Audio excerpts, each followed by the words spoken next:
Hello world, hello beautiful people. My name is Yola and welcome to my channel, and hello to my channel if you are new here.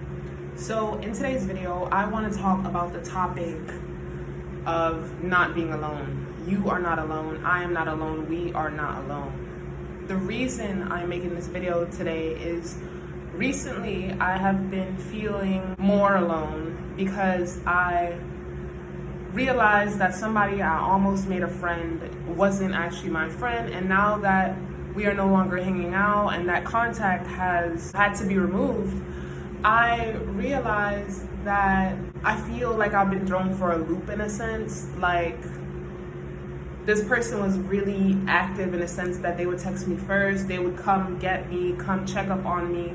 And it started to shift my life a little bit in the sense of I felt like I had a companion, somebody to walk with, somebody to talk with, somebody to make sure that I'm good. And it's not to say that I don't have friends. I have friends, but what I find fascinating about my friends is that they are like me, meaning that they are bosses in their own right. And what that means is that they're working on their own stuff. So although we are friends and we value each other, we don't check in every single day. We don't check in on each other every single day. We're not popping up on each other every single day or as often as this person started to show up. I can tell the truth and say that it was different for me because I knew that there was a difference between me and this person, because I'm like, whoa, like it started to feel like a lot, because it's like I love consistency, but I also really, really love my own energy, my privacy. I love to have days where I don't see anybody, and that's just my truth. I was basically trying to find the balance with this person, right? And I never told this person, hey, stop checking up on me, because I felt less alone with the fact that this person would check up on me. I felt so thankful that they had that energy to exert towards me, even if I couldn't go to them all the time and show up the way that they were showing up, right? Today, I had an inside day today. So I started my morning off really rocky. I did wake up early, but I stayed in the bed. And then as soon as I was fully awake, I jumped into work mode. Recording and editing, I've been doing a lot, so that's the mode that I've been in today. And after I got out of that mode, I had to make sure I ate, so then I went into cooking mode, which is taking care of myself mode. And while I was doing that, I was also listening to podcasts, and I was listening to educational information that others are providing on this platform, which I'm so thankful for. But then I reached this weird point where I had to sit back and just like process how I was feeling, because in a video that I saw, it was like you have to consistently ask yourself how you're feeling, how you're doing daily.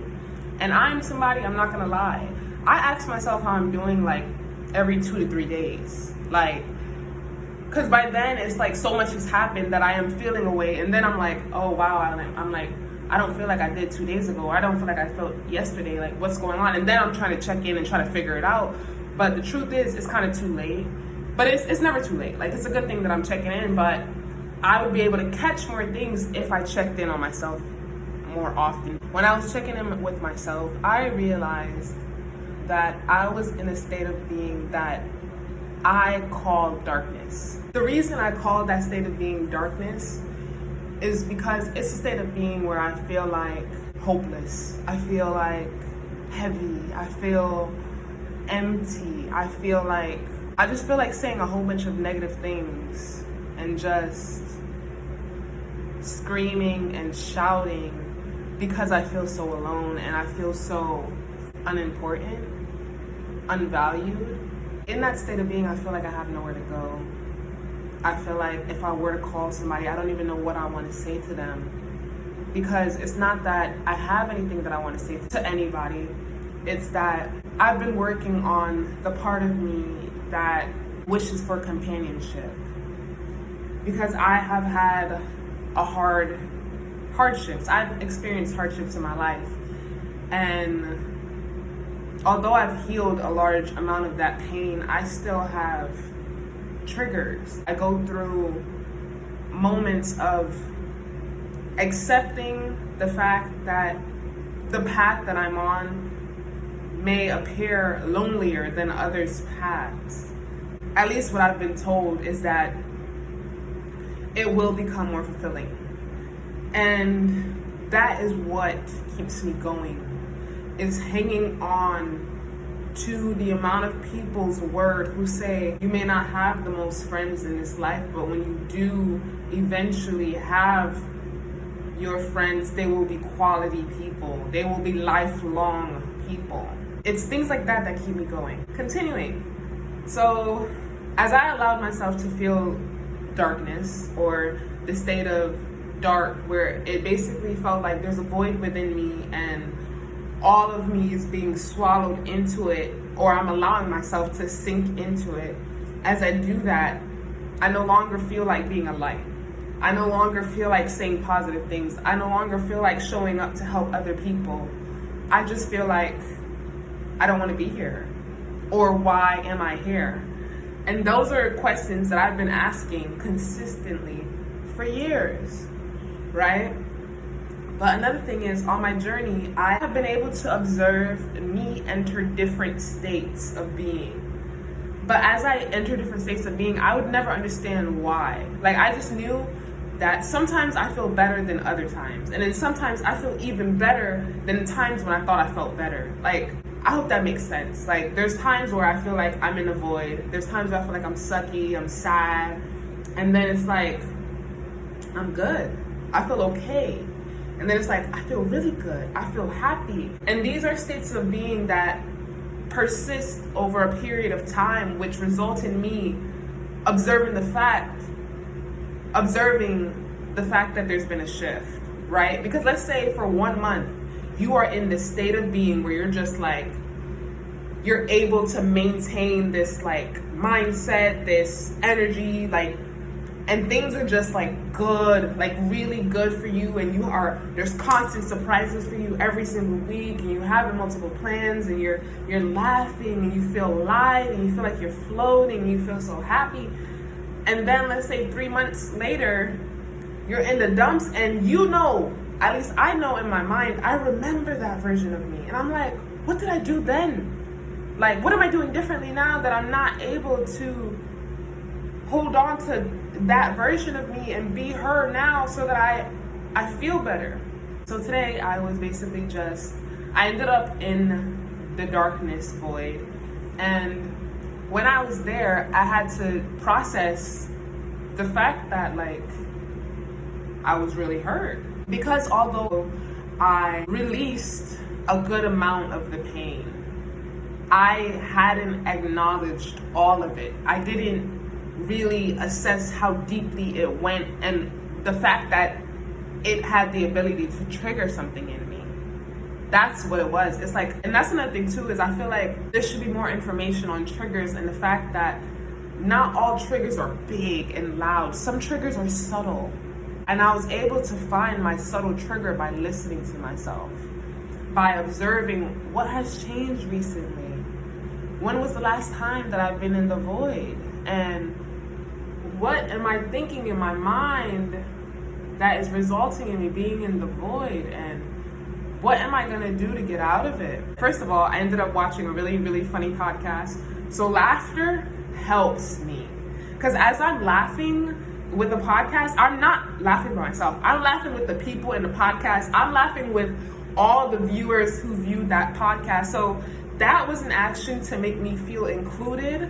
And as I laughed, I kind of lightened myself a bit, right? And that kind of shifted things for me. After that video, YouTube actually recommended me a video. And I realized that when I make a lot of my videos, I don't include YouTubers' names specifically. I'll just be like, this girl's video, that person's video. And I want to become more accurate with who influenced me to do what, just because I feel like I want to give credit where it's due.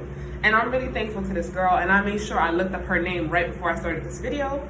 And I believe she's a new YouTuber, or she has just started becoming consistent. But anyways, her video was recommended to me, and her name is John the Alchemist. The Alchemist, or Joh the Alchemist. Either way, you're gonna find her channel. She has maybe 150 subscribers, something like that.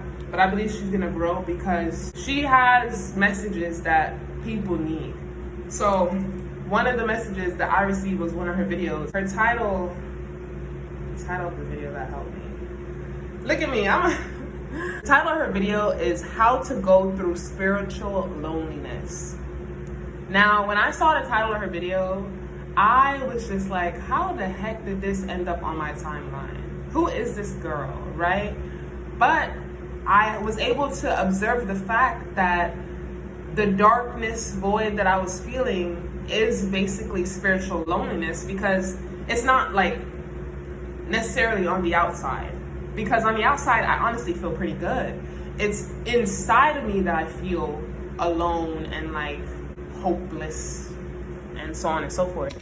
So in me watching that video, she goes on to explain how to see God and how to know God is there. What I took from her video and the way that I'm interpreting this, if you guys watch her video and you guys don't get how I got what I got out of it, then that's why I'm making this video.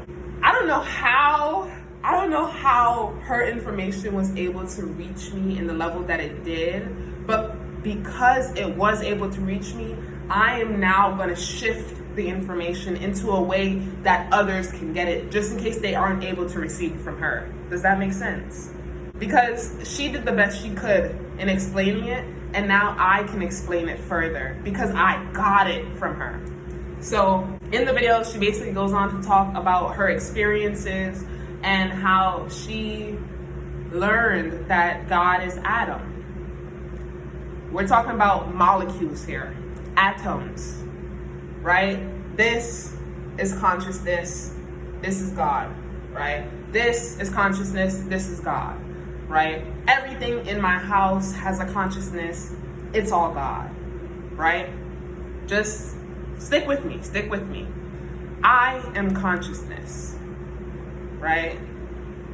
What that means is that because I'm alive in this reality, my ability to see right now is God.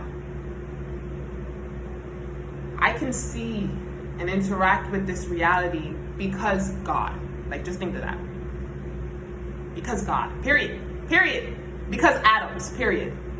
And I'm made up of a whole bunch of atoms, so I'm made up of God. God equals Adam. That's how I took it, right? And when she said it like that, I was just like, oh my gosh.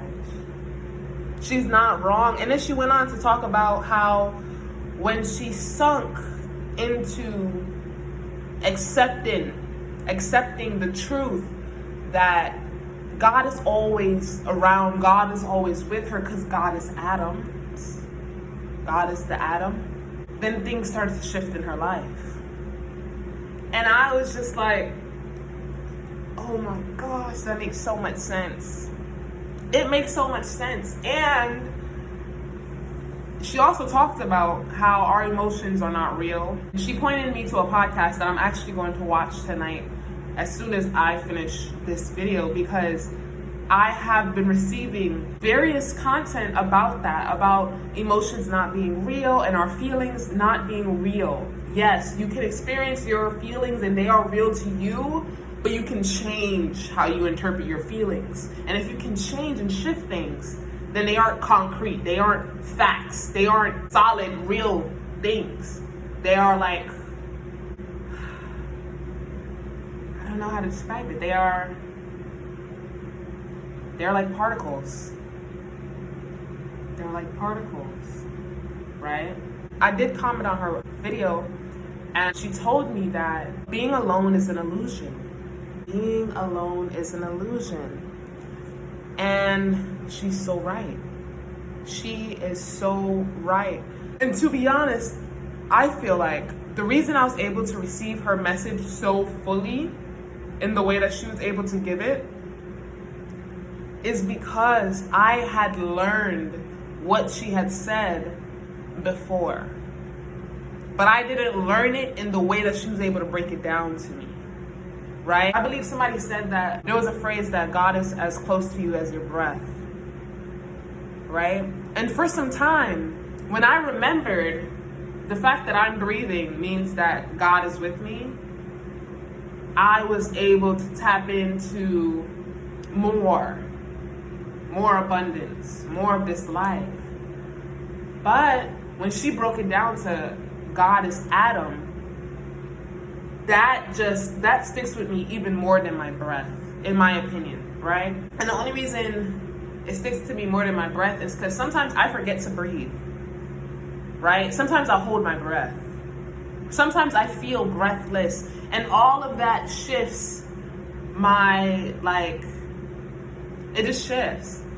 But in this world, if I can think, everything is atoms. So now stick with me. She said God is atom, right? And atoms make matter, right? And matter are things, right? And everything is energy, right? Then God is energy, because God is everything. Bro. So now every day I go outside, I'm just going to think everything is God. Like, everything I'm seeing is God. My eyeball is God. My hair is God. I am God. My skin is God. Like, the water I drink, God. Like, and I'm going to focus on slowing down and accepting the God in everything. And see what difference that brings about in my life. Because as I accept that everything is God, I'm also unconsciously accepting that everything is connected. That everything is one. Because everything is one. Right? And if everything is one, I'm never alone. I can't be alone. We are not alone. There's no way to be alone. So you guys seeing me is God. That's today's message that I want to share. We are not alone. We are not alone. And the moment that we are able to simplify things for our mind, we are able to exit whatever illusions we've been accepting, right? Because the illusion is that because I live alone and I have my home with tall ceilings and I'm in it and I walk around it and sometimes I don't hear other people, I would like to say that due to that, I am one person. But no, that's not true. I really don't know how much sense I've made in this video, but I tried my best. And I did say this in the first video that I have released in this continuous series of uploading more consistently. I'm creating these videos for myself first and hoping that by creating for myself that I'm helping other people. I needed a way to believe that I'm not alone. I needed that. I needed it to be tangible, right? My breath is not tangible. It's not something I can hold on to. But if I can think the bed that I lay in when I go to bed, the covers that I cover myself with, the pillow that I lay my head on, the clips that I adorn myself with, right? The fan that blows air to keep me cool, the light that allows me to see. If all of that is God, I don't know about you, but I could relax. I could relax more because I feel less on edge. I feel less alone. I feel more connected. And going forward, I probably will be making another video in the very near future, or what I would call the near future, meaning a couple months. And it might be part 2 to this video where I talk about my experiences since shifting my perspective to this new one that I literally just adapted. I just received this message. It just clicked into place. And it makes so much sense that I had to share the message too. Thank you guys so much for watching this video. I hope that it was helpful. I hope that it makes sense. You are not alone. We are not alone. So relax. Relax. And I will see you guys in my next video. Mwah. Peace.